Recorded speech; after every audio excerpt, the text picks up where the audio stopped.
Dağlara mı yazdın, sulara mı yazdın, rüzgara mı yazdın, tez unuttun beni. Dağlara mı yazdın, rüzgara mı yazdın, sulara mı yazdın, tez unuttun beni.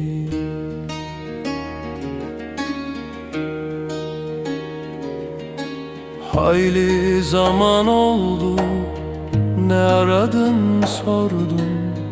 Hayli vakit doldu, gelmedin durdun. Hasretin hançeri sineme vurdum. Demem o ki zalim, sen beni yordun.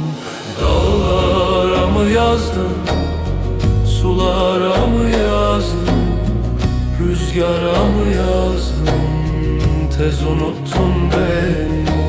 Dağlara mı yazdın, sulara mı yazdın, rüzgara mı yazdın, tez unuttun beni.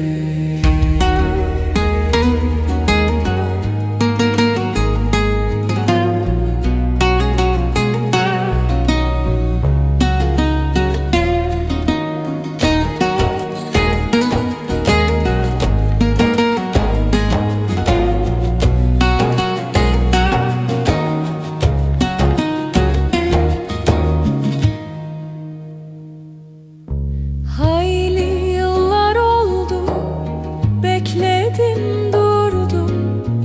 Hayli mevsim doldu, gelmedin soldum. Yarim vicdanına kara su mu doldu? Duy sesimi zalim, hayat senle durdu. Dağlara mı yazdın, sulara mı yazdın, rüzgara mı yazdın, tez unuttun beni.